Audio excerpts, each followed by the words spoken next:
record of Kamala Harris. Parents in one state are outraged by elementary school history standards changing this fall to include mandated LGBTQ history. Public schools in Colorado will now be required to teach homosexual plus history to first graders. Erin Lee is the director of Protect Kids Colorado. She tells AFN, in effect, that public education won't be the same.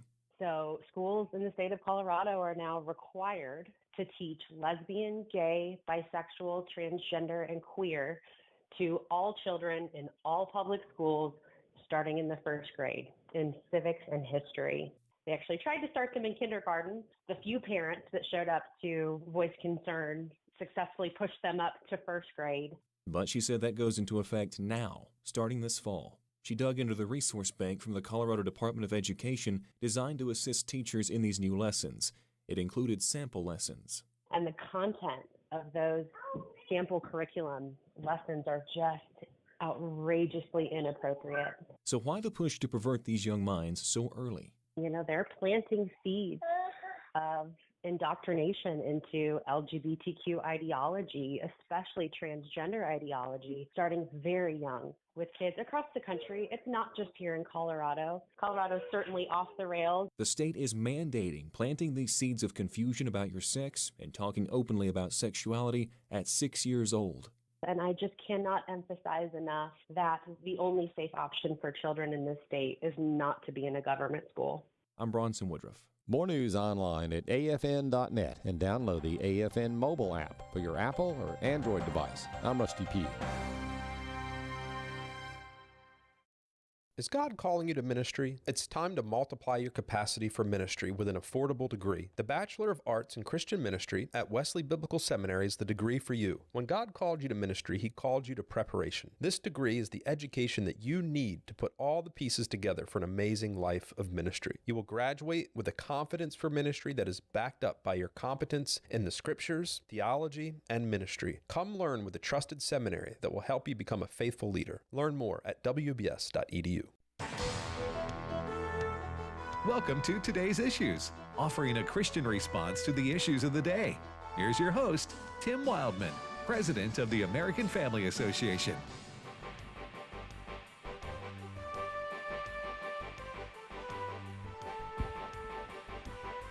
Hey, good morning, everybody, and welcome to Today's Issues on the American Family Radio Network. Tim Wildman here with Fred Jackson. Good morning, Fred. Good morning, Tim. Chris Woodward. Hello. And Ray Pritchard. Good morning, Ray. Good morning, Tim. How you doing? Hey, I see by video, although our listeners can't see you, you're donning your Ole Miss shirt here. The Rebels are off to a good start. And hey, it's college football season, right? right? Whatever team you're for, put on the jersey and let's go tee it up and kick it off. Let me step away. I'm going to go get my cowbell. There you go. Hail State. So Ole Miss is ranked number 6. Mm-hmm. Yeah, and they top 10. They put a whooping on, what is it, Furman? Yeah. Furman? Yeah. Paladins. Okay, but there's some things that are wrong. And to be beating Furman 52-0 at halftime was, I thought, immoral. That was it was a little rough. I mean, it wasn't exactly a close game. I tell you. You know what? It was close for about the first 30 seconds. Opening weekend of college football season, you usually have a lot of smaller schools play the big boys. Yeah. And, people say, why? My brother was texting me. He was saying, why do they do this? And I said, well, what happens is the smaller schools need money. Right? They need money for their athletic budget, because they don't draw 100,000 fans to a football game at Furman, for example, so what they do is they say, we will go play Ole Miss in Oxford or Tennessee in Knoxville or whatever the case may be if we're a smaller school, and we'll take our tail kicking and we'll take our check and we'll go home and be happy about it. Mm-hmm. In the case of Furman, they picked up $1.5 million. Is that right? Yeah, that's not bad. I'd lose a game for that. That's what I'm saying. You and me both. That's right. That makes the budget for a lot of these smaller schools. Yes. So several years ago, when Dan Mullen was still the coach of Mississippi State, they were going to play Mississippi Valley State, which is where Jerry Rice played college football. And the NCAA stepped in and for some reason made that game go away. And it was bad news for MVSU, Mississippi Valley State, because they stood to make more than their athletic department budget just for playing MSU in that football game. For one game. And the NCAA was like, yeah, you can't do that. So a lot of the smaller schools, they know they're going to get it handed to them, but they'll get it handed to them, and then they'll get handed a check, and they'll go home and be happy. And it also gives the smaller schools an opportunity to upset the big boys on occasion. Remember when Appalachian State, right, Michigan, they went into the big house in Ann Arbor, Michigan, and upset the Wolverines? That still is legendary today, right? Yeah, it is. Yeah. So anyway, all right, a lot to talk about. Not all of it good, no. Obviously, folks, because we have the situation, sadly, that happened in Georgia. Chris, what's the story there? Well, as of right now, at least 2 students dead, 2 teachers dead, so 4 total in a Georgia high school shooting in the Atlanta-Athens area of Georgia. The suspect is a 14-year-old who is being charged as an adult here. And among the casualties was a football coach, an assistant coach, I should say. And one of the players had this to say to media yesterday during the coverage. Clip 3. It was kind of just like it hit hard because none of us wanted to believe it. Because it's just so hard to think that somebody that you spent so much time with, because this is my second year with Coach, but spending so much time, you felt like family, basically. Okay, so what happened is, and this is is this a rural school or? It's a suburb of Atlanta. It's Okay. up just to the northeast of Atlanta. Okay. Well, so you have this young man, 14 years old, a student, brings a gun to school and kills 2 teachers, one of them one of them on the football staff, and then 2 students died as well, right? Correct. Yes. So 4 dead total, and then you got multiple. 9 people injured. The good news on that front is that they're all expected to recover. Okay. Is there any? Do we know any more than that in terms of why what motive he had? Or? Yeah, motive is still, the official term from news outlets and authorities is that the investigation continues. But in some of the news reports last night from Associated Press, Fox News, freelance journalist Andy No, a lot of people were reporting that the suspected gunman was actually on the FBI's radar as far back as 2023. And I have a brief news story here from Fox News Radio that we can play about that if you prefer. Okay, go. Clip 2. In May 2023, the FBI's National Threat Operations Center received several anonymous tips about online threats to commit a school shooting at an unidentified location at time. The online threats contained photographs of the guns. The suspect denied making the threats online, and no probable cause for arrest or to take any additional action by law enforcement. Now, authorities went to the 13-year-old's home then and spoke to his father, who said that he had hunting guns in the house, but his son never had unsupervised access to those guns. Okay, so when I first read that, what she's talking about there, my first reaction is, well, why didn't anybody stop him, this 14-year-old who would have been 13 at the time, if he's making threats about the school and the FBI is aware of it? Okay. That the headline there makes the FBI look bad. Yes. Am I right? That's your initial thought. Sure. I was talking to one of our folks out here who works in security, who's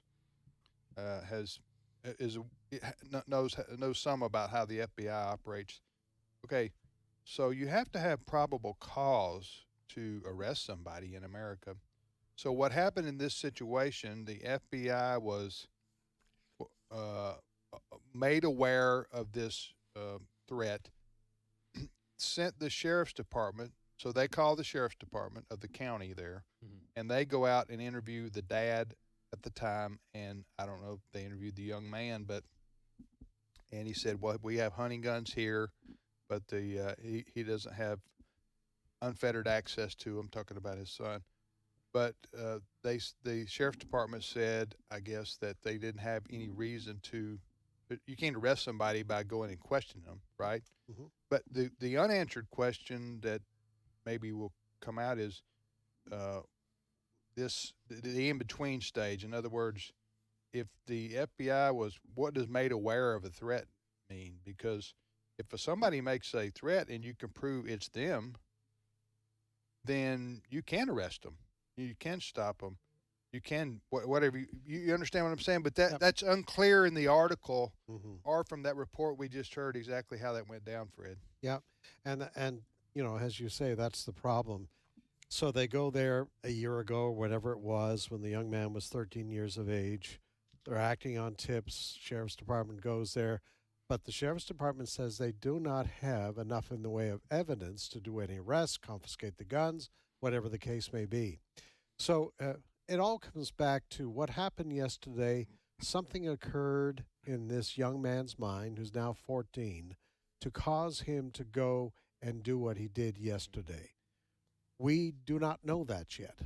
He, according to what I've read this morning, he is talking about his motives to authorities. They arrested him. Yeah, because he gave up. Well, yeah, he's alive. He was facing the resource officer at the school who basically told him to drop his gun or he wouldn't see tomorrow. And so, but he is discussing with them his reasons why he carried out what he did yesterday. Yeah. We don't know that yet. That will come out in time. Right.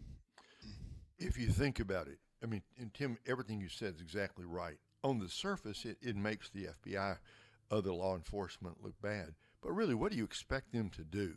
He's 13 years old a year ago. Okay, 13. Right. Look, if he's 18, if he's 19, he gets treated a completely different way. If he's in his 20s, completely different way, right? But 13 years old. You go, you talk to the father. Yeah, we've got hunting guns here, but he can't get a hold of them. The young man says, convincingly, I suppose, I didn't have anything to do with that. I'm not making any threats against anybody. In that case, what do you expect law enforcement to do? As you correctly pointed out, Tim, they can't just arrest a person without probable cause. And at least based on what we know now, they didn't have probable cause a year ago. It's tragic, but I don't know what else they could have done in April or May of 2023. Yeah. Quite frankly, and I don't mean to sound negative here or depressing, but I'm surprised these kinds of things don't happen more than they do. And they happen, they make national news when they happen. I'm talking about school shootings and so forth. But we live in a country of 330 million people. There are tens of thousands of schools, or hundreds of I don't know, every day that operate. And inside those schools, you have a lot of children and a lot of kids who are disturbed, come from broken homes, or they've got drug or mental problem. I mean, you know what I'm saying? So it's surprising that we don't have this more often than we do, even though when we do have it happen, it makes national news, and it should still shock us, but in the way that that evil would personify itself this way. Yeah. Yeah. You know, what is sad is that the Biden administration and now presidential candidate Kamala Harris, the first thing they go to is we got to do something about guns. Yeah. As if the guns do this by themselves. Did they do that again yesterday? Oh, yes, sir. Yeah. And I think Chris is going to play a clip. Yeah, it's not. This is Karine Jean-Pierre immediately after she made the push for gun control yesterday. Clip 1. Enough is enough. And I cannot say this enough, which is enough is enough. What does that even mean? They're tired of talking about this. It's time to pass legislation. Then don't talk about it. To ban what they call assault weapons. And I will tell you, Kamala Harris was at an event yesterday. Was it Pennsylvania, I believe it was. She did. I'm going off script. She said, enough is enough. We have to do something about this. We have to do something about, and they always say gun violence, as if other violence doesn't matter. It's always gun violence you have to do. As if guns get up in the morning and go, I'm going to go out and shoot somebody. Yes. Yeah. Enough is enough. Ray, do you want to translate that for us? Look, I understand on one level. We are all sickened. It's a tragedy. It's horrible. And you know what, Tim? I agree with everybody else. I am really tired in the sense of being overwhelmed right. by yet one more school shooting. And Right. and I hope that we on the conservative side never get, quote, used to this. Right. Never get so that our feelings, our heart is not broken by Right. this. But there are families grieving today because of what happened. But no one has shown any evidence that changing the laws is going to somehow prevent 14 years old, Tim. 14 years old. I've got a grandson who just turned 14. It's hard to think about that, but I can't imagine any law that could be passed that could effectively guarantee that a young man deeply disturbed, obviously, and misled by whatever ideology, who knows, that'll come out. I can't imagine any law that would have stopped or even slightly prevented what happened yesterday. Right. Okay. I guess my sinister attitude. Maybe that's not the right word. My cynical attitude when I hear people, especially on the left, start blaming guns, and Karine Jean-Pierre saying enough is enough, and whatever. Do you have Kamala Harris's? Not from that. No, sir. All right. Okay. Anyway, she said the same thing. Yep. Okay. Enough is enough. Okay, we all agree, as Ray just said, none of us, conservative, liberal, Republican, or Democrat, we can't stand to hear the news of something like this happening again in our country. So to that extent, we would agree enough is enough. But what these liberals want to do is say enough is enough, therefore we must start having strict gun control laws. Because guns get up in the morning, go out and go, I think I'm going to shoot somebody. And we know that it's the individual who is responsible for their actions. And in this case, a 14-year-old. And the guns didn't do it. Well, people might say, well, he had access to guns. Well, so do millions of Americans that don't go out and shoot people every day. Right. So it's not the guns that force people to do things. It's the darkness of the heart that causes people to commit acts of violence. There will be a full investigation of all of this, but I think, addressing what Tim, you're saying, Ray is saying, that we are sickened by these incidents, and I'm afraid we're going to have to get to, just because of a lot of reasons, what's going on in our culture right now, we are going to have to get to more security on buildings so that this incident happened inside the school. Yeah, but how do you stop that, Fred? Well, you got to have metal detectors in front of every school and let every kid go through and check their backpacks. I mean, is that what you're going to do? We mandate that at airports now. I'm asking. I'm not saying I necessarily disagree with it, but I'm asking. At least they should never be allowed to get into the school with a weapon. But how do you prevent that if they put that in their backpack? Well, that's where the screening comes in. Put a pistol, metal detectors in every school. I'm just asking you. I think it is a cheap solution to avoid the kind of incident that happened yesterday. Okay, well, you could get inside a building. I sound like I'm arguing with you. I'm not. No, I know you're I'm saying because you could have a kid get on a bus. Yes. You're standing, get on the bus and start firing. Oh, it can happen in the playground. It can happen at the school football team. I know that. But at least you would stop incidents inside the school, and we've seen, I think, too many of those inside the school. Yeah. One of the other ideas thrown out there yesterday in the way of quote-unquote gun control comes from Democrat Representative Ro Khanna, whose district is in California. He went on MSNBC and called for he floated the idea of banning so-called assault weapons for people under the age of 25, saying, let's start looking at common sense. Were we about to hear him? Or? No, okay, no, I thank didn't. Thank you. Well, and that's why I only did the enough is enough is enough clip. Let me tell you where the left, these liberals, their argument falls apart.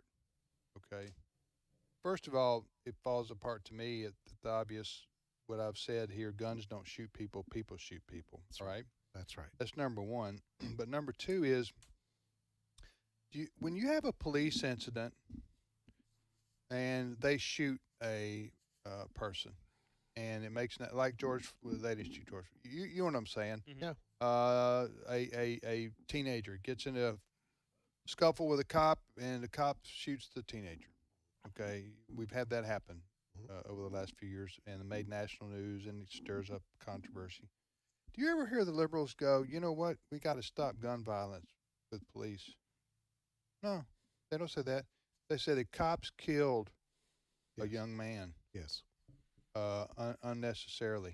Isn't that what they say? Yep. So they say, they don't say the guns do it. But if you flip it and you have a teenager, you see where I'm going with this? Yes, sir.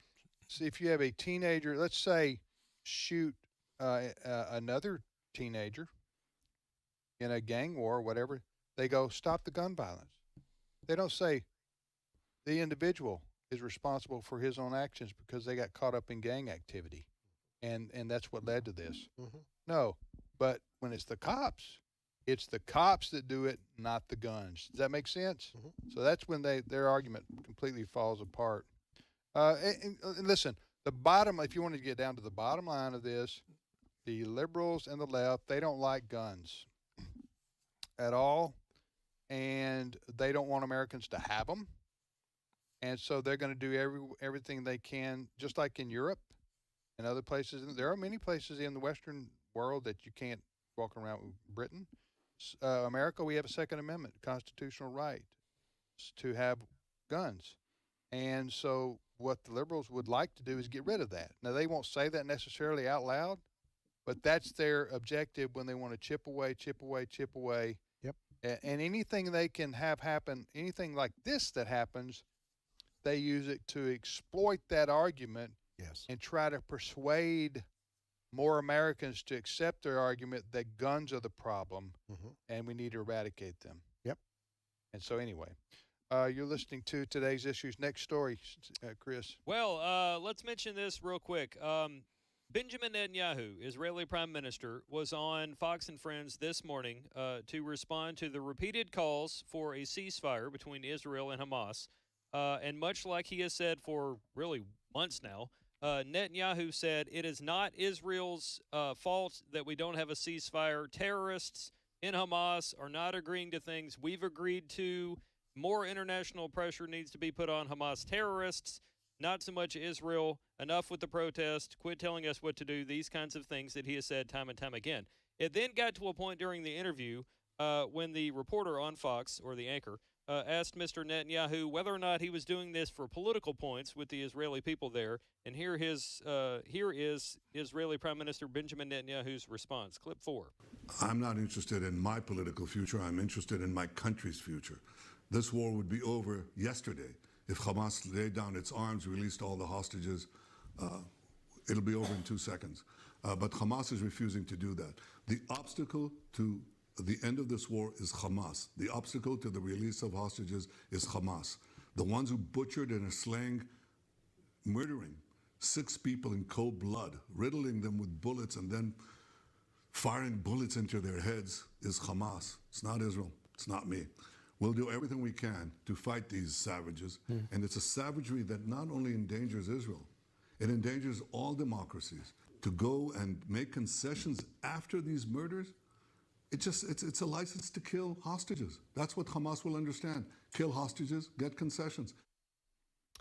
Yeah, and the point he was making there is that there's pressure on him in the wake of what happened this past weekend when Hamas executed 6 of the hostages. He said, now to make concessions to Hamas, Hamas would just keep doing this.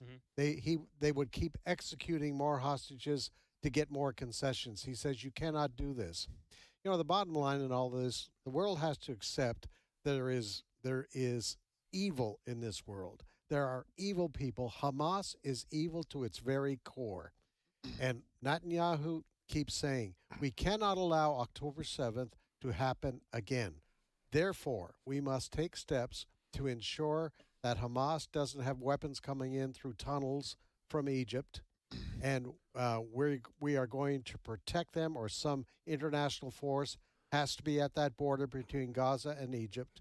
We have to have that, and we must never allow Hamas to have a governing role in Gaza again, period. You know, for those who don't know the geography of the situation, the most people do. Egypt and Israel border each other. Mm-hmm. Okay, but the Gaza Strip there is also on the border of Egypt. Yes. And so what has happened evidently over the years, Hamas has smuggled weapons through that border, that Egyptian border with Gaza. I'm not saying that the Egyptians haven't tried to prevent that from happening, but who knows, because you may have some Hamas sympathizers among the Egyptian soldiers. Or so what Israel is saying is that Israel is saying we are going to put our own military on that border. It can still be the Egyptian Gaza border, but we're going to be a buffer between that, and we're going to check stuff ourselves. Yes. That's coming through, and then let it on through. Yeah. They're going to. They have to do that. Israel has to destroy those tunnels. Yeah. That are there. Some of those tunnels, one of those tunnels at least, is big enough for a car to drive through. Yeah. They have to stop. They have to cut off completely the weapons of mass destruction and of terror that have been brought in and smuggled into Gaza. And the weapons come from Iran. Yes, the weapons that come from Iran. And what Israel does do, they police the waters off in the Mediterranean off the Gaza Strip, but they haven't been able to control that Egyptian-Gaza border, and they're going to have to set up a roadblock, so to speak, in that area. We'll be back momentarily.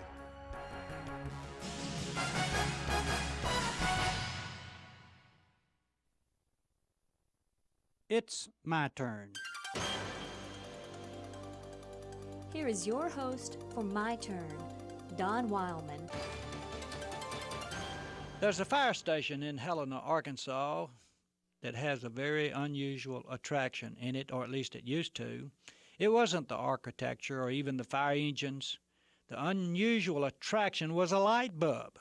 Now, what's so unusual about a light bulb? Nothing for an ordinary light bulb. But this one in the fire station isn't ordinary, or it wasn't ordinary. Ordinary light bulbs, or at least the ones I buy, last about 6 months of average burning. Some of them go out quicker than that. A good one will go for a year. Well, there was a light bulb in the fire station in Helena, Arkansas that had been burning for nearly half a century and had been in constant use, burning every night. Firemen estimate that it burned 12 hours a day for 43 years. Now, that's a rough estimate of 188,340 hours of service. Guess that goes as proof that the old saying is correct. They just don't make light bulbs like they used to. You know, thinking of that light burning constantly like that brings to mind another light. It's been burning for quite a long time also. You can truthfully say that the light I now have in mind has been burning for nearly 2,000 years. It shows no sign of burning out either. The light is, of course, the light of the world, the carpenter of Nazareth. Remember that the great carpenter once spoke of himself and said, "I'm the light of the world. He who follows me will not walk in darkness, but will have the light of life." It's indeed fitting that the Master more than once referred to himself as the light of the world. Light, you see, drives out darkness. Now, it's indeed unusual for a light bulb to burn nearly 190,000 hours. That's more than a lot of folks live. It is not unusual, however, for the light of life to be constantly burning for nearly 2,000 years. He's been giving a light for those who walked in darkness. Light, you remember, drives out darkness. And that is what he does, drive out the darkness. He drives out the darkness of fear and hate and prejudice and all the others which put darkness into men's souls. And that's the very reason he came into the world. Remember how he once said, "I've come as a light into the world, and whosoever believes in me may not remain in darkness." That is the great truth of the Christian faith. We don't have to live in darkness. We can see clearly and plainly where we are going because of the light that has come into the world, and yes, into our lives. The thing about darkness is that it obstructs our vision, and we cannot see where we're going. There's a great truth here. No man knows where he's going in the darkness, be it the darkness of a room or the darkness of a life. It takes light to make the pathway visible, whether it be the pathway of earth or the pathway of heaven. When the children were small, we left a light burning every night, and it gave them security. Those who followed the Nazarene can face the eternal sleep, knowing that they have a light burning, a light that drives out eternal darkness. This old world would be a lot brighter and a whole lot better if we would let the light of life shine in us. This has been My Turn with Don Wildman, a production of the American Family Association.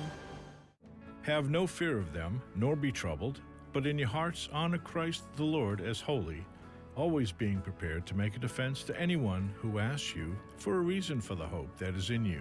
Yet do it with gentleness and respect, having a good conscience, so that when you are slandered, those who revile your good behavior in Christ may be put to shame. 1 Peter 3:14 through 16. American Family Radio. This is Today's Issues. Email your comments to comments@afr.net. Past broadcasts of Today's Issues are available for listening and viewing in the archive at afr.net. Now, back to more of Today's Issues.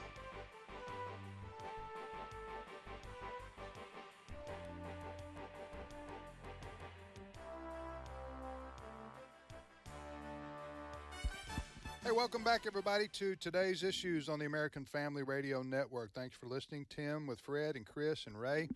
Ray, I wanted you to comment. We got Jenna Ellis coming up in just a minute, but I wanted you to comment on Israel's situation. Well, I was thinking while listening to Prime Minister Netanyahu, when people tell you who they are, you ought to believe them. And Hamas has told us who they are over and over and over again. They told us again last year on October the 7th, they are a bloodthirsty terrorist organization. The story of the 6 hostages that were killed just recently, the brutality of those executions, what Hamas did in killing those 6 the way they did, it goes beyond the pale of anything that we think of as connected with, quote, ordinary humanity. No, the leaders of Hamas are evil. There's no way to negotiate with people like that. They've got to be defeated, and in many cases, they're going to have to be killed one by one by one. So as awful as the situation is in the Middle East, I think Mr. Netanyahu is 100% right. Hamas has told us who they are. There'll be no possibility of peace until they are gone. Yeah, and let me say again, the situation that Israel faces is what because we all see the news and the headlines, especially the news sources that are anti-Israel. They're going to show you the Israeli bombs or whatever into Gaza. And okay. And I know a lot of people know this already, but I just want to tell people what this situation is like on the ground there in Israel. So the Hamas organization is based in Gaza, the Gaza Strip, which is inside the country of Israel. Well, that's where only Palestinian people live, only Arabs who are to call themselves Palestinians live. Well, Hamas rules and operates that whole Gaza Strip. I don't know how many million people there are, a couple million maybe. I'm not sure exactly.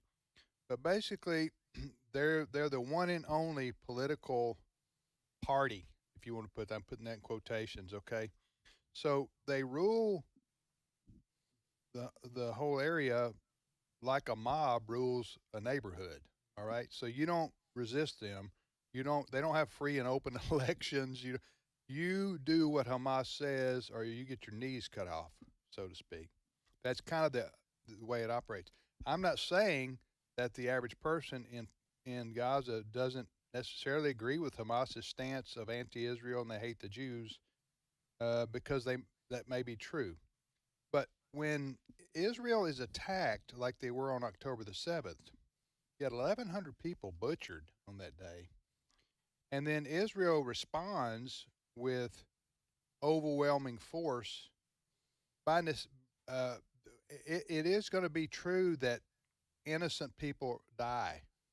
You call that in warfare what, collateral damage? I don't like that term because it dehumanizes people, but to me, but what I'm saying is Israel cannot, as best they try, they cannot avoid that happening because you're fighting urban warfare. You're fighting inside a densely populated area. You're trying to find out who the enemy are, who the good guys and the bad guys are, while people are walking around with children and trying to buy groceries and eat. So when Israel does launch a military exercise into there, if they go on the ground, it's extremely dangerous for their own people, their own military personnel. But if they don't, if they do like, smart weapons that bomb buildings, and then remember when this first started and they bombed a building and the Hamas said they bombed a hospital. Remember that? Yes. And the media reported that unquestioned. And then 3 days later we learned it wasn't a hospital. Remember that? Yep. So Hamas has their own propaganda machine over there. But so that's what makes it difficult for the Israelis. They're put in a situation where they're having to fight a battle almost with one hand behind their back. But then they're also faced with the survival of their own country. Their own country, the survival of it. Because if Hamas is able to get weapons, unfortunately, the Israelis have been able to knock down a lot of the rockets with the Iron Dome. Yes. But if the Gaza ever got weapons, they would use them on Tel Aviv and other parts of to kill Jews. Yep. Other parts of Israel. So also I've never heard of a war being started where one side starts the war by killing 1,100 innocent civilians. And then immediately the world says, "No, Israel, you shouldn't respond. We need a ceasefire." Yep. When is the people who instigated the war ever been able to dictate the terms of the war after that? Yeah. You know what I'm saying? I thought a lot about and, that. And you know what? The scary thing is, within 48 hours of that massacre on October the 7th, right, there were young people in this country on the streets supporting Hamas. Right. Thousands. Well, they would tell you that those are the people who just hate the Jews and say they're an illegitimate country, they're colonizers. They don't have a right to exist. Yeah. Those are those folks. Anything you want to add to that, Ray, before we move on? It's just a simple fact that there's no middle ground. It's not like you're talking about people with two. Well, I like right. I like this color and you like that color. No, these are diametrically opposed worldviews, and the Hamas worldview is that Israel must not only be defeated, but the Jews must be wiped off. From the river to the sea. From the river to the sea. And so, Tim, you don't negotiate with people like that. Right. Yeah. Israel released some video of where these 6 dead hostages were found. They were down inside a tunnel, but the entrance to the tunnel was what looks like through a child's bedroom. There were pictures like of Mickey Mouse on the wall. Really? On the walls.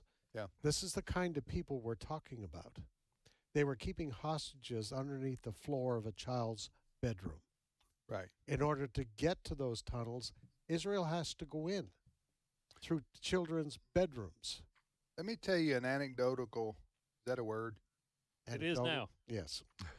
Story real quick, and then we'll move on to our next topic, and Jen Ellis will be joining us momentarily. The hatred for the Jews among many of the Arabs, not all, there are a lot of good Arabs, and I associate with them and work with them in my trips to Israel. The Arabs and the Jews in Israel, not excluding Hamas, a lot of them get along very well. Okay, they get along very well. But let me just say this: in many of the, let's say, Arab countries, the hatred for the Jews has been taught to children since they were very small. it's. I remember this is what 35 years ago, whenever it was. Out, my wife and I, we were attending college. When was that? In the 80s. Anyway, and she worked at a daycare center. Well, the daycare center had international students, children, okay, from all over the world. And one day they were sitting at the children's table, and they had colors out, and they were just drawing pictures. And this two Arab children. I shouldn't say. I don't mean to. I'm not indicting all Arabs. Okay, don't misunderstand me. They were Muslim, and I'm not indicting all Muslims. I'm just telling you, in a lot of places, this is how this is why the hatred runs so deep. You had these two little kids, and they were drawing the Star of David, and they were pointing rockets and weapons at them. These are 5 and 6 year, 4 and 5 and 6 year olds. Yeah. And I remember Allison came home and said, "What was that all about?" Because she didn't understand the politics of that. I said, "Well, what they're doing, they're being taught at home, evidently, to hate the Jews and hate Israel." That's right. And so, if you're raised in that, and then they got comic shows for children over there. We've seen those, and then you got textbooks for children. We've seen those, and they're all teaching that the Jews are the Zionists, and you're to resist and hate the Jews. You know what I'm saying? Mm-hmm. If you're raised in that ideology from the time you're a small child, you can see where that would warp you. Yes. Anyway, you're listening to today's issues on American Family Radio. Jenna Ellis joins us, host of Jenna Ellis in the Morning, heard each weekday on American Family Radio from 7 to 8 o'clock Central Time. Good morning, Jenna. Good morning, and I'm going to quote Maxine Waters off the top and say I'm reclaiming my time. Oh, okay, is that what she says? Yes, reclaiming my time, in her congressional meeting. So not to ever quote Democrats favorably, but, you gave me no option. Right. Reclaiming your time. That sounds like a book by somebody. Okay, so Jenna, changing topics here, I wanted to ask you, because I hear a lot of people on the conservative side, and I've said it myself, use the term communist or Marxist to describe the political ideology of people like Kamala Harris and Tim Walz, the governor of the vice president now, and the de facto president, Harris is, and Governor Walz, the VP candidate. And I guess some people say, well, you just throw those terms around and to try to make them look bad. What evidence do you have that Harris and Walz actually believe in communism, for example? Are we using that word to just try to scare people, or is there evidence that they subscribe to Marxism? Well, I think that Fred said it best, that when people tell you who they are, you should believe them. And in this instance, when Kamala Harris, who has been part of the Biden administration, has shown us who she is, not just telling us with these frivolous campaign promises like somehow being, the border czar. Now she's all for making sure to close the border, and she's literally campaigning off that. I don't believe what she says. I believe what she has done. And so when we use the term communism and we use the term Marxism and paganism, these aren't just pejoratives. These aren't just insults. They have substantive meaning that people need to understand that this is a philosophy of government and how the government is or is not legitimate in terms of protecting the rights that are pre-political, that come from God our Creator. And our Declaration of Independence and our Constitution provide that worldview that the government can't just merely tell us what our rights are as if they're privileges and then just reinvent them at will. And so when Kamala Harris is for open borders and having a ton of illegals come in, that is negating the institution of nations that God has ordained, sovereignty. When she wants to do things like Biden's student loan forgiveness bill, which is to redistribute debt, when she's for raising grocery prices and inflation and then taxing everyone to redistribute wealth. Those are things that are communist principles. And Marxism is specifically the ideology that says that there are oppressors and there are the oppressed, and we need to make everyone equal so that no one in society is necessarily, quote unquote, better off than others. And so when they're trying to redistribute wealth, that is a communist principle. And I did actually an entire episode on Marxism and communism with Daryl Harrison, who used to be a pastor with John MacArthur's church. He's now out in Arizona. And we did an entire hour on the definition of Marxism, what you need to know as a Christian, and why this isn't just an insult, it's an accurate description of Kamala Harris's policies. So people can find that episode from last Friday at afr.net. Click on the icon for Jenna Ellis in the morning. Jenna, I think it's interesting to talk about symptoms which would lead one to believe that there is some Marxist ideology on the left in this country. When they say there are threats to democracy, question that. When they talk about we want to protect the citizens against misinformation, would you agree that what they're really talking about is censorship? They're going to censor what information we are exposed to. Absolutely. And this is what Brazil is doing. This is what the United Kingdom is doing. And just this morning, I had a professor of internet law from... Hey, Jenna. Yes. We can't, it's too distracting. Hello? Can you hear me? No, it's the dogs. Oh, I'm sorry. Yeah, somebody knocked on my door. Okay. And, sorry about that. I love the dogs, but we can't. I know. We can't. Oh, you can hear me? I apologize. We can hear you, but okay. it's like y'all are dueling. Oh, I apologize for that. Yeah, we were totally quiet, and then I think it's the Amazon guy. I apologize for that. Okay. Come here. Okay. But hopefully, let me try to just shut my door here and see if that works. But yeah, so when we're talking, about things like censorship for places like Brazil, the United Kingdom, I actually had a professor of internet law on my radio program Off the Top this morning that was talking about this and saying that that what the Biden administration has done through the Twitter files and even here in the United States, what Kamala Harris wants to do is basically use the government to circumvent the First Amendment and to tell these organizations and these social media platforms what is or is not misinformation, what is the preferred narrative, and that is censorship, and that is a form of communist propaganda, and that is the taking away the basic God-given right to freedom of speech, freedom of thought, freedom of belief that we as Americans hold dear. All right, that's Jenna Ellis. Jenna joining us from Sunshine State. And Todd and Copper, apparently, and I apologize. Yeah, that's all right. Okay, Jenna, take care. Thank you. Thank you. Take care, Jen. All right, bye-bye. Anything you want to say to that, Ray? The dogs sounded very healthy to me. Yes, they did, didn't they? It's good. The Amazon guy is coming. He's getting a warning. Drop your stuff off at the door and leave. It's funny with dogs because it doesn't matter their size. They're still gonna act like they're big and tough. Doesn't matter. Huh? That's right. Now, at whoever comes to the door, right?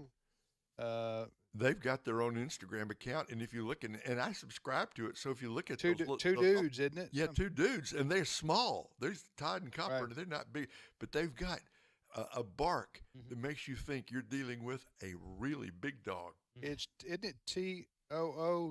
What is it? Instagram? Do you know what I should ask Jenna. Anyway, a lot of followers of two dudes, DOODS. DOODS, right? Yeah. Anyway, my little Maltese, like 11 pounds, and he barks in the night he sees animals out in our backyard that we don't see, squirrels and so forth, and we have a gate there, so he can only go so far, but he like guarding the yard from any kind of varmints, like he could do something about it if we open. It's kind of like if we open the gate and let him go after them. Yeah. I don't think he wants to do that necessarily. No. Especially when the porcupine or the raccoon is twice your size.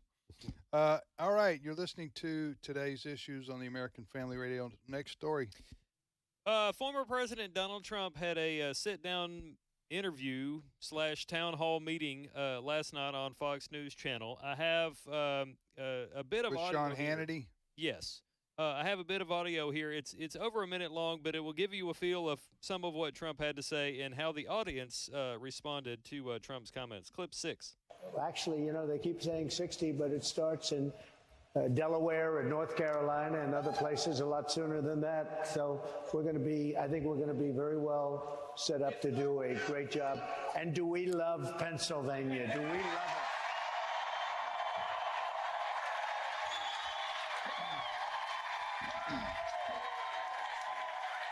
Let me ask you.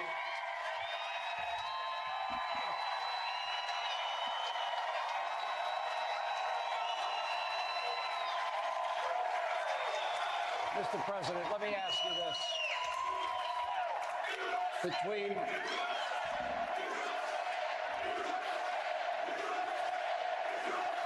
Thank you.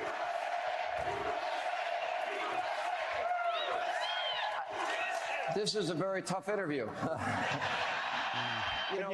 One thing I'll say is that we did great in 2016. We did much better in 2020. We got millions of more votes. But there has never been enthusiasm like we have now. I mean, I see it all over. There's never been anything like it. Yeah, that wasn't an interview. that was a rally with Fox News and Sean Hannity. Mm-hmm. Yeah. And I don't care, but I mean, if Sean Hannity is going to conduct an interview, he's got to know if he's going to allow the crowd in. Right. That's what you're going to get. Go ahead. If that sounded like a huge crowd, it was. It was not in a studio. It was not in a school gymnasium. It was an arena. Mm-hmm. Very often when they call something a town hall, you think of a smaller environment. Yeah, that was a pep rally. Oh, which is was. fine, but that wasn't. Yes. Trump said this as part of the speech last night. He was asked about. He said it's a sick and angry world for a lot of reasons, and we're going to make it better. Mm-hmm. We're going to heal our world. We're going to get rid of all these wars that are starting all over the place because of incompetence. Trump said Wednesday from the New Holland Arena in Harrisburg, Pennsylvania. Pennsylvania, of course, is a key state for the presidential election. 19 electoral votes. And let's see, Trump won that in 2016, Biden in 2020, and it's a state, Pennsylvania is, which has gone blue for the last 3 or 4 prior to Trump winning in 16, blue Democrat. Mm-hmm. So if the Republicans win there, it's kind of an upset. Yes, very much so. Yeah, someone was saying if Republicans take Georgia and Pennsylvania, it's going to be almost impossible for Harris to win. You mean if the Republicans do? If the Republicans take, and vice versa. Yep. Now, the one thing you have to, it has been said by numerous people numerous times on numerous channels. There's essentially 2 Georgias, Atlanta and the rest of the state. Mm-hmm. So pretty much everybody in the state of Georgia would need to show up to counteract whatever Atlanta does in this particular election. However, the Trump campaign has done a lot of events in Atlanta.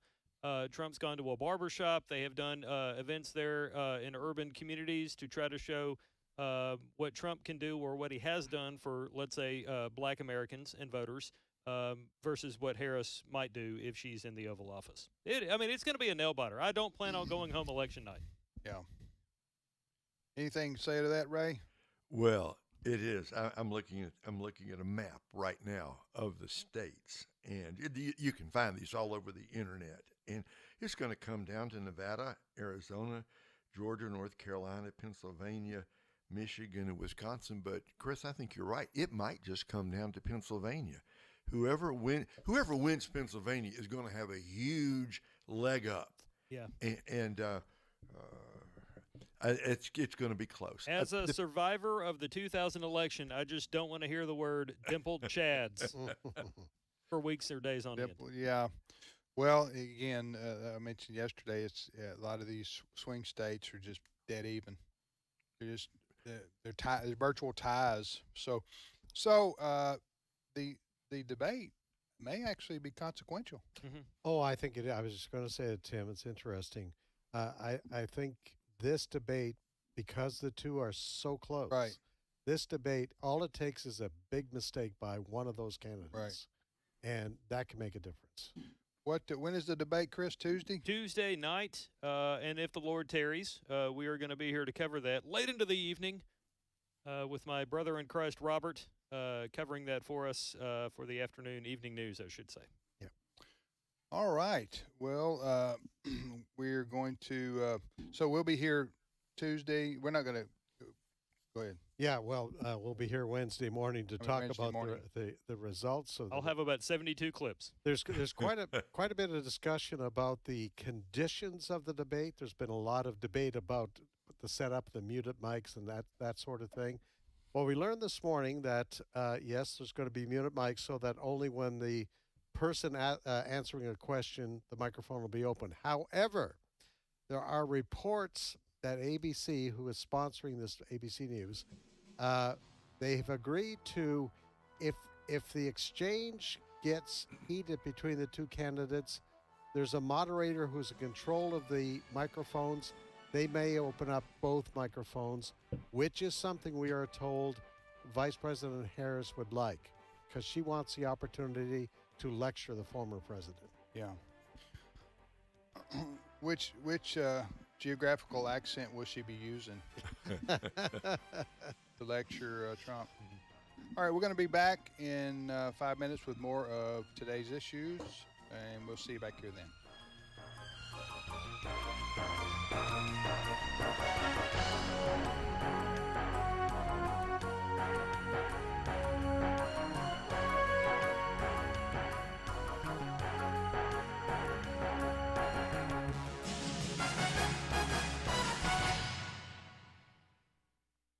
The views and opinions expressed in this broadcast may not necessarily reflect those of the American Family Association or American Family Radio. Faith, family, freedom. American Family Radio. Man, we have such a cultural war against God's ways. I really wish I could make a more positive impact. If that's you, you can. AFA President Tim Wildman invites you to join AFA Action Alerts. Sign up to receive 2 weekly emails with calls to action on foundational family, national, and Christian matters. Prayerfully sign up on the alerts page at afaaction.net. This is American Family Radio, a listener-supported ministry of the American Family Association.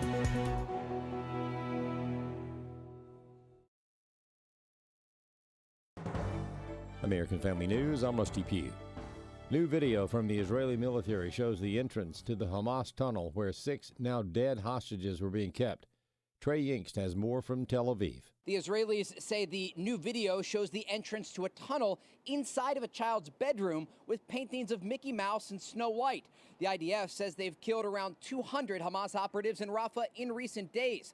Hamas continues its psychological warfare, releasing another hostage video overnight showing 2 of the people speaking before they were killed. Diplomatic efforts to get the remaining hostages out of Gaza have slowed, and U.S. officials say that recent comments from Israeli Prime Minister Benjamin Netanyahu are complicating the process. But Netanyahu says it is Hamas that is complicating the process. They just want us out of Gaza so they can retake Gaza and do as they vowed to do, the November 7th massacre, again, the butchery, again and again and again.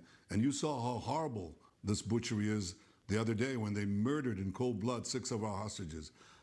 So to ask Israel to make concessions after this murder is to send a message to Hamas: murder more hostages, you'll get more concessions. That's the wrong thing to do. Hunter Biden is now facing a new round of legal drama as jury selection begins today in his felony tax evasion trial. Jonathan Hunt has more from Los Angeles. 9 charges in total. 3 of those are felonies. On the line, a potential 17-year prison sentence. Prosecutors will allege that during the tax years 2016 to 2019, instead of paying $1.4 million in taxes, Hunter Biden spent that money on strippers, on luxury cars, on luxury hotels, and on drugs. Hunter Biden's legal team will say it was not a willful deceit. His judgment was clouded by his addiction issues at the time. The FBI was aware of the gunman in the shooting at Appalachia County High School in Georgia more than a year before he opened fire, killing 4 people. Dana Marie McNichol has more from Winder, Georgia. In May 2023, the FBI's National Threat Operations Center received several anonymous tips about online threats to commit a school shooting at an unidentified location at time. The online threats contained photographs of the guns. The suspect denied making the threats online, and no probable cause for arrest or to take any additional action by law enforcement. Now, authorities went to the 13-year-old's home then and spoke to his father, who said that he had hunting guns in the house, but his son never had unsupervised access to those guns. Besides the 4 people killed, an additional 9 people were injured, most of them students. This year's Democratic National Convention was the deadliest in history. Chris Woodward has more. Planned Parenthood offered medication abortions for free on Monday and Tuesday in a mobile clinic near the United Center where the DNC was held in Chicago. The service was covered by national and local news outlets. Kelsey Pritchard of Susan B. Anthony Pro-Life America says they don't have hard numbers, but lives were taken. Making it the deadliest DNC in history. And, Planned Parenthood, they were really at home with their abortion bus in front of the DNC offering free abortions and free hot dogs for those who take them up on the offer.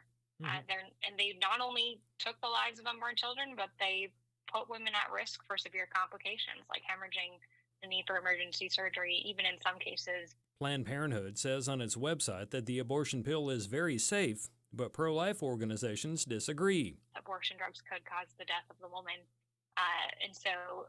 This is par for the course, unfortunately, for Democrats, and just show how extreme they've become on the issue of abortion. Democrats' views on abortions have changed over the past few decades. In the 1990s, then President Bill Clinton had this to say about abortion. Our vision should be of an America where abortion is safe and legal, but rare. Today, pro-lifers say Democrats are no longer the party of pro-choice, rather the party of pro-abortion. If you ask Pritchard, they've even become the Shout Your Abortion Party. I'm Chris Woodward. More news online at afn.net and on the AFN mobile app. I'm Rusty Pugh. Every day, AFA offers biblical insight on issues that others aren't willing to touch in the hopes that you'll become a world changer. That's why we're offering an in-depth worldview training course called Activate. 13 different professors teaching 18 sessions, all available online, including a printed workbook to help you apply what you've learned and 1-year access to AFA streaming content to give you even more resources. Find out more about Activate and sign up today at activate.afa.net. Today's Issues continues on AFR with your host, Tim Wildman, president of the American Family Association.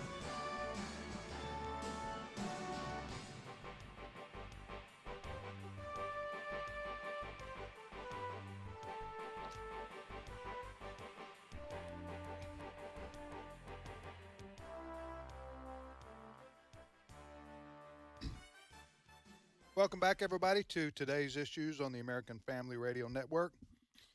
Tim with Fred, and now Steve Jordahl. Pardon me. Good morning, Tim, and everybody else. I'd ask how you're doing, but apparently not too well. Yeah, I don't know what happened there. Steve Paisley Jordahl. Yes, sir. To formally introduce you. Yes, sir. And Ray Pritchard, raised in Kansas City. We're in Tupelo. And again, we thank you for listening. So, Steve. Yes, sir. What is your first story? Let's talk about what's going on at Meta, which is the parent company at Facebook. Their board of content moderation has ruled that the phrase "from the river to the sea, Palestine will be free" is not hate speech, and therefore will not be censored or from its platform. Did we mention that yesterday? Didn't we? Or did we not? The decision was just made yesterday. Well, we might. I don't know. Did we get it in time to? Did we know it before the? Well, maybe we didn't, but I know we mentioned it in our story meeting, so maybe we didn't. Story meeting, yeah. But go ahead. Well, the content board has said that the river to the sea ruling that it doesn't really mean that a destruction of Israel. It's just a slogan that kids are saying on campus these days. It does mean that. And so they are going to go ahead and allow that on their platform. And the only concern is if this is a signal to other groups like Antifa or BLM that they're going to be allowed to organize actual protests and coordinate strategy and move to action on Facebook. They'll allow that. That's one of the concerns that I've heard. Yep.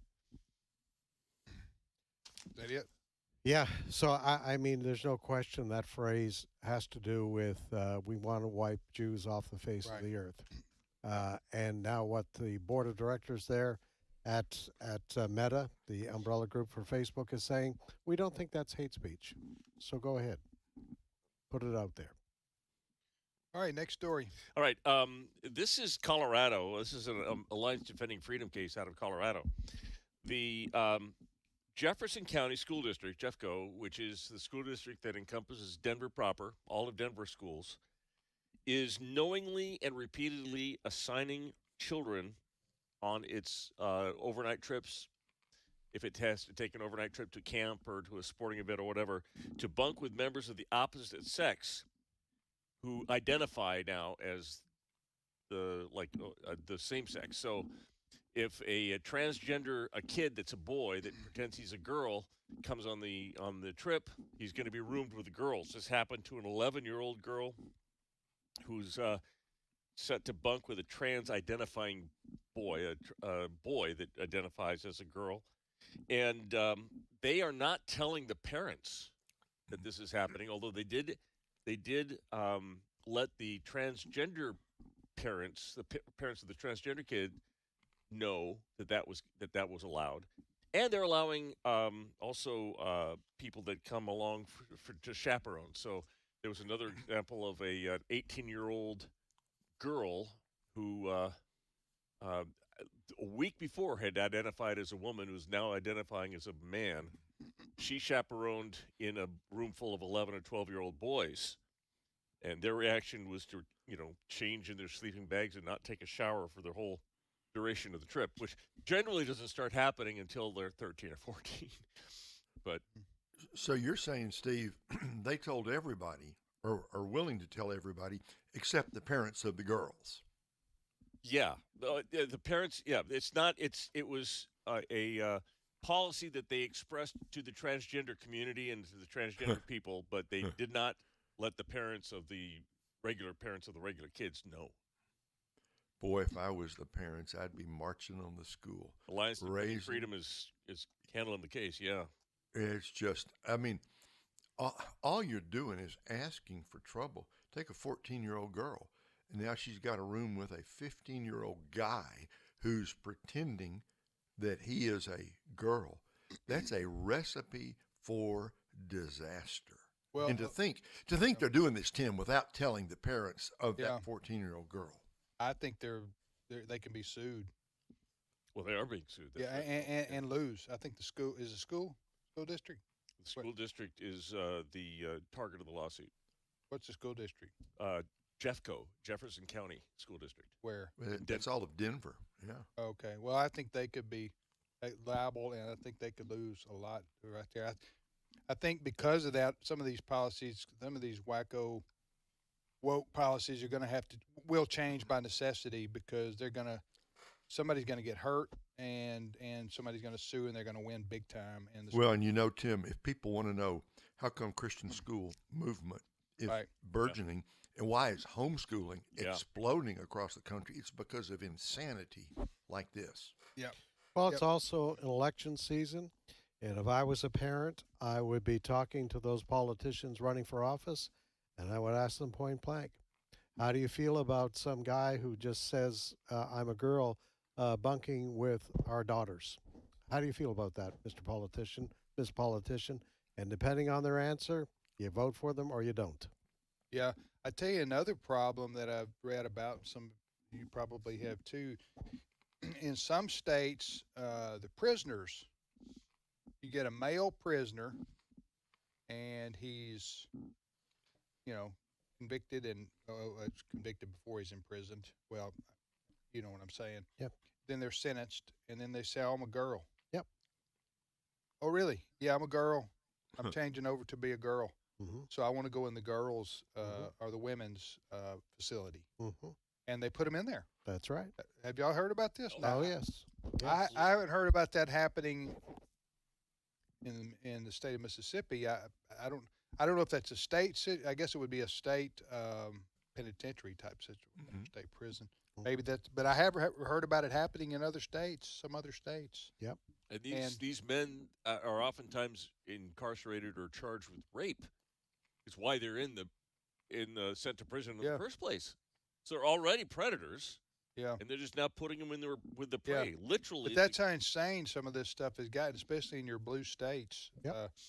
They just say, you can read about it. They say, well, I'm a girl today. I'm a transitioning, so I need to be put in the women's facility. Yep. So then the women who are incarcerated become vulnerable because you got dudes running around who say they're women. Yep. Because of the insanity of this whole situation. And we have, a Biden administration that supports this. They make no apologies for this. Yeah. They support it. Yeah. Don't forget that it was Biden-Harris who changed what's called the amendment. Is it Amendment 9? What was what? Title 9? Title 9. Not Amendment 9. Title 9. And so that's money that goes out from the federal government to the states, right? Mm-hmm. What Biden and Harris did, they said, they instructed, was the Department of Health and Human Services or Department of Education, I've forgotten which federal agency is responsible for doling out the money, but they sent a letter to all the states from Biden and Harris, basically, saying if you don't allow for transgender to compete in sports, boys to compete against girls who call themselves girls, transgenders, they should be allowed to compete against girls, what they were saying, or use their bathrooms or showers. In other words, Biden and Harris, I'm not making this up, they're proud of this. They said to the states, if you deny transgendered total access, any access to girls' facilities or sporting teams or anything like that, we'll cut your money off. Yeah. We'll cut your federal money off. Now that was, I think, wasn't there a court hearing? It's being fought in court in various jurisdictions right now. The irony of all this is Title IX was brought in to protect girls. Yes. That was the initial motivation behind all of this, was to protect girls. And now it's being used to jeopardize the safety of girls in the name of the transgender agenda. Yes. Now, I like what Governor Ron DeSantis had when he got that letter from Biden and Harris saying, let boys play girls' sports or we're going to cut your money off. He said, I think he said one sentence, he said, Florida will not comply. Right. Yeah. You remember that? Not going to do it. He said, we're not going to do this. And some other states did too. I believe Texas. In Oklahoma, some other states did this. But I just remember reading Governor DeSantis's curt reply, because Florida will not comply with this insanity. Yeah. All right, you're listening to today's issues on AFR. Next story, Steve. The Kamala Harris honeymoon is over. There was one? Well, at least as far as the polls go, yes. She was the most unpopular vice president in recent memory, and as soon as she was ascended to the throne, the media started waxing eloquent about what a world changer she is and how wonderful she is. It was a remarkable turnaround, and then they had the convention, and generally politicians get a bump from their convention. She really didn't this time, but according to YouGov, in August, 70% of Democrat voters were enthusiastic about voting in the presidential election in November. 57% of Republicans felt the same way. Now, in September, that has kind of flipped. Democrats were 70%. Now they are 59% of Democrats who are excited, enthusiastic about voting. And Republicans were 57. They're up a couple points to 60%. So what they're saying is the honeymoon, as far as the polling goes, is over. Now, the media is still trying to pump Kamala Harris up. They're doing everything they can to get her elected. But Sean Hannity's not. No, well, no, not all of the media, but the liberal media. So how much of an effect that'll have, some of it's baked in. It might not have that much of an effect. Well, I think there is a realization that all this flip-flopping that Kamala Harris has done, whether it's fracking or the border, people just aren't buying it. And Steve, you were telling us this morning about a former California Senate Majority Leader. Yeah. Democrat. She had a big announcement this week. Yep. Her name, grab it out here. Her name is Gloria Romero. She is the former California Senate Majority Leader. And she had an announcement yesterday at the California Capitol, Cut 12. In this Capitol behind me, I served as both Senate Democratic Caucus Chair and the Senate Majority Leader. But today I say goodbye. Adios. I've had enough. I am now another near lifelong Democrat who is joining the growing number of people, including key groups like Latinos, who are leaving the Democratic Party. This is not the Democratic Party that I once championed. I do not recognize it anymore, and I cannot continue. I changed my voting registration today as the sun was rising to Republican, which has, under Donald Trump, become the champion of working people, the big tent. And indeed, I will vote for Donald Trump this fall. That's a big deal in California, which is as blue gets. Yeah. The mainstream media today is going strong on Republican Liz Cheney saying she's going to vote for Harris. I would challenge people, find out how many media outlets are doing this story. Right. That's good question. They keep these stories secret. But they were out there today. Was it MSNBC was just talking about it? AP has been talking about it. Talking about what? Liz Cheney. Oh, Liz Cheney. Saying she's going to vote for Kamala Harris. But you're not seeing these stories. You're not seeing the story. There was a poll earlier this week. A greater percentage of Latinos now saying they're going to vote for Trump. So, you got to do a little bit of work to find these stories out, but there is a shift going on in this country, no question about it. I got an idea where they might find some such stories. Yes. American Family News, if you haven't heard of it, yes. AFN.net. Yes. All right, so we did that. Well, you got a breaking story there. Yeah. Is that the Hunter Biden? Yes. Yeah. Yes. So it is breaking. Hunter Biden has decided in a twist that the government did not know about, he's going to plead guilty on federal tax evasion charges that were brought to him against him by counsel David Weiss. So he previously had pleaded not guilty. They were selecting a jury and everything. I think, I'm not a lawyer, but I think a guilty plea means that the trial's not necessary anymore. Do I have That's that right? right. That's right. Yeah, he was on trial for a scheme to avoid paying at least $1.4 million in taxes. I'm going to speculate as to why he changed his plea this morning. Why? The U.S. District Judge in charge of this is Mark Scarsi, who was appointed by President Donald Trump. That could be one reason.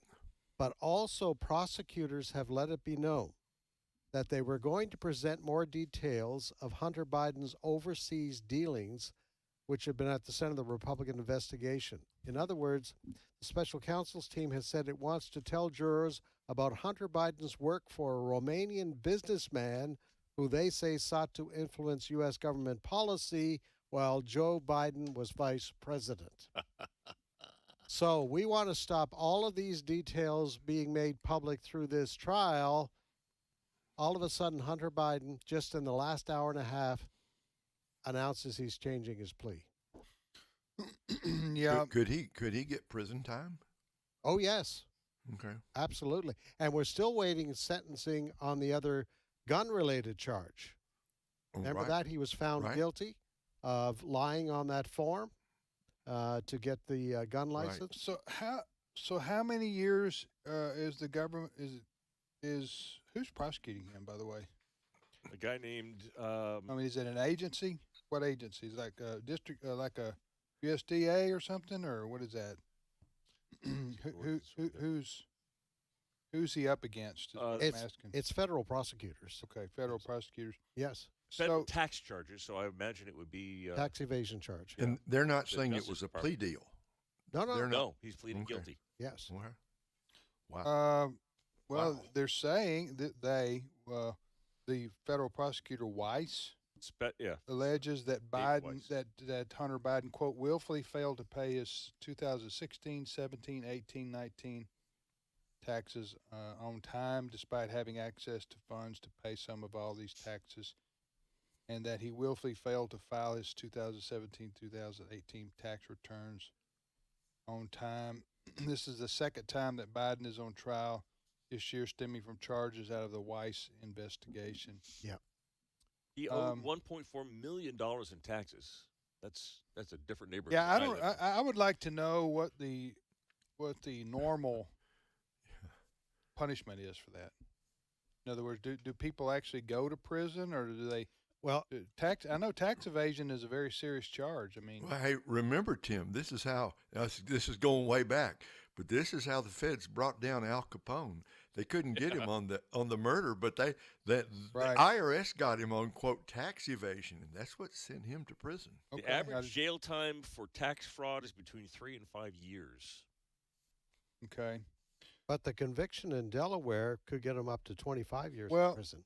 Can I speculate here? You may. Go for it. It's pure speculation, but I'm wondering there would be two reasons maybe why he would plead guilty.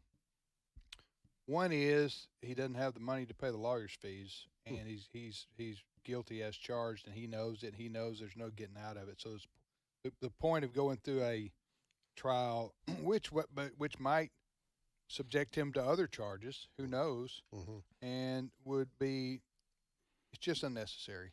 Yep. Now, there's a second thing, or there's 2 or 3 things here. Okay, I'm giving him the benefit of the doubt, Hunter Biden. Okay, I don't know him. I don't know anything about him. No, I do know I don't know anything about him other than what's publicly been disclosed. He may genuinely be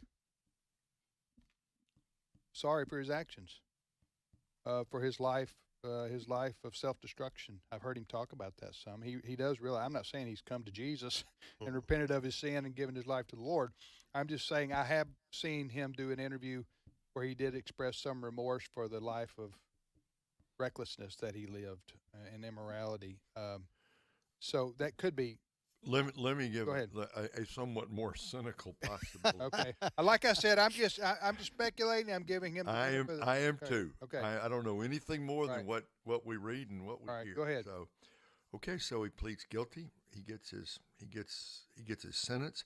Maybe the other one, Fred, that you were talking about, maybe that gets taken care of. And before he leaves office, Joe Biden pardons his son. Okay, I was going to say, we were tracking right there together. After I leave the naive Tim is put naive Tim over here, and where you give the benefit of the doubt on maybe he just feels bad about his life and wants to. I think that if you plead guilty to this, you don't have an ongoing trial. Right. When his dad leaves the presidency. Mm-hmm. Right. So you see where I'm going with this, which is where you were going, right? So if you want to be pardoned, you need to go ahead and plead guilty. You plead guilty, then your dad, Joe Biden, when he leaves office, can, like all presidents do, they just issue a bunch of pardons for people, and he could be one of them. Joe Biden was asked about this at one point. A reporter asked, if your son is convicted, will you pardon him? And Joe Biden said, unqualified, no, I will not. Yeah. Now, whether he follows through on that or not, it's anybody's guess. But he has said that he won't. But Hunter Biden's, they didn't have a strong argument. They weren't arguing that he didn't pay those taxes. The argument was he didn't act willfully and with the intent because he was on drugs. He was a drug addict. Yeah, that was their defense. Listen, that may be a real reason because he was strung out on drugs for years, but that's kind of like the old ignorance is no excuse for the law. Yeah. You still got to obey the law. You can't say, well, I'm sorry I didn't pay the taxes because I was on drugs. Well, they don't care. IRS doesn't care what reason you give. They don't have an exception in their rule book saying, okay, what got you? Well, it says right here, if you're strung out on drugs, you're not responsible for paying your taxes. No, there's nothing like that. Well, go ahead. But his lawyer was going to argue that the substance abuse was related to his struggles in the 2015 death of his brother, Beau Biden. This judge, in a preliminary hearing, said, I'm not going to allow that argument. Yeah. How do you prove that? And and what does that really matter in the text? The text of the law is people. Anyway, it's just he's also got that gun charge. Well, he's found guilty of that. Isn't that? Has he been sentenced for that yet? No. That's the one he could get up to 25 years. Is that a federal offense too? It sure is. You can't lie on a application form for a gun. He got trouble. He better hope his dad pardons him, or he's going to be in jail or prison for a while. I guess he's banking on maybe Kamala Harris becoming the next president. It wouldn't surprise me if why would that Donald help him? Trump pardoned She'll him. pardon him. Oh. Yeah, maybe that's part of the I deal. see what you're saying. I wouldn't be surprised if Donald Trump pardoned him. Just right. It just. Well, I despite what Biden said, Joe Biden, that he wouldn't pardon him, I think he would. Yes. I think he would. I think he was just saying that at the time to give the right answer for the media and for the public. But I think he would. I mean, presidents pardon all kind of people. For all kinds of reasons. Yeah, going out the door. That's right. Because there's no consequence to them politically. All right, thank you for listening, everybody. Fred, thank you. You bet. Steve. My pleasure. Ray. Yes, thank you, Tim. And our thanks to Chris and Jenna and also Brent Creeley, our producer. So take care, everybody. See you tomorrow.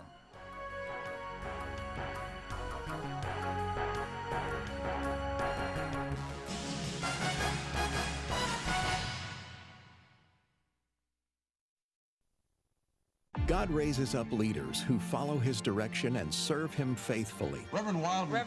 The Reverend Donald Wildman. Those who refuse to compromise his standards. Things were changing, and many people just sort of acclimated to it, and Don Wildman didn't. Here in the Christmas season of 1976, I sat down one night to watch television. I became angry that night.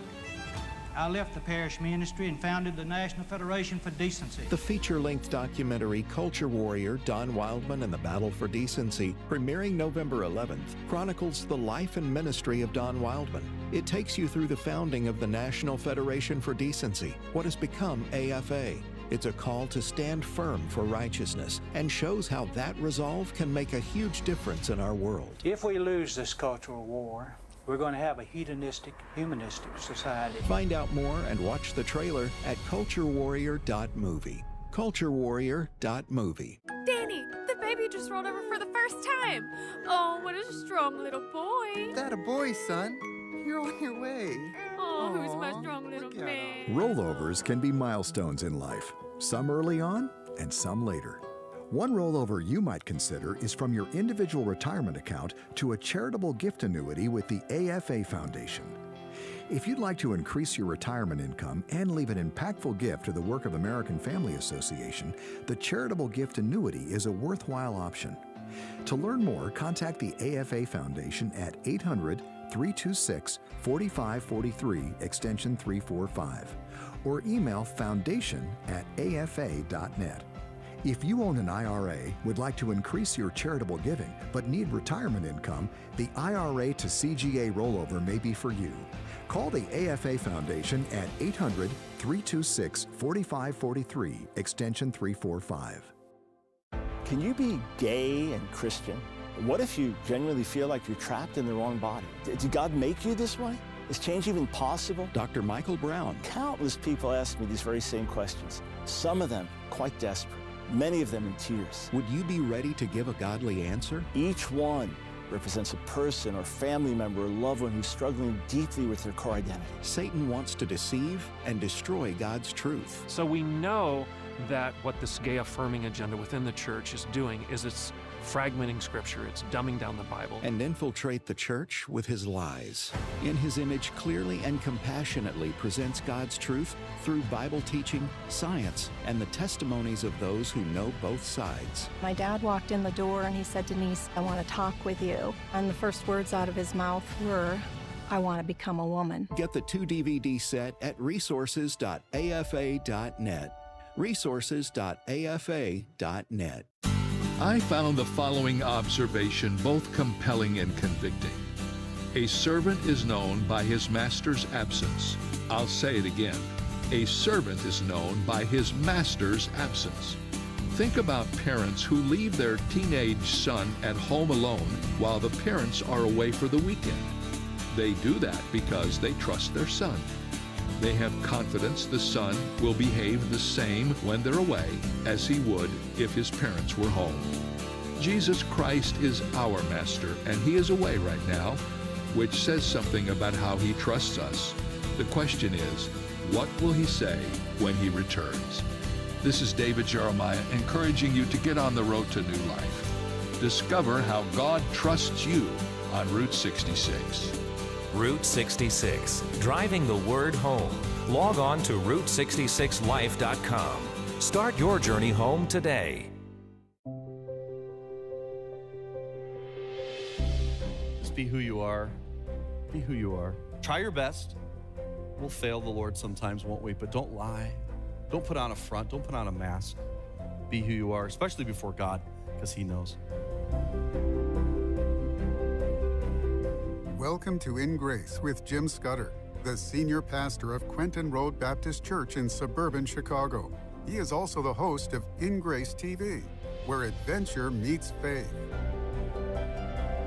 Welcome to In Grace. This is Jim Scudder, and I'm so thankful to be the host of this program, to also host In Grace Television, where we take you on adventures of faith. And we are excited about all the opportunities God has given us. We also are excited because we produce daily devotionals that are emailed to everyone for free every day. If you'd like to get that, go to our website, ingraceradio.com. And we also do a 1-minute program based on our devotionals called Moment in Grace. And you can also receive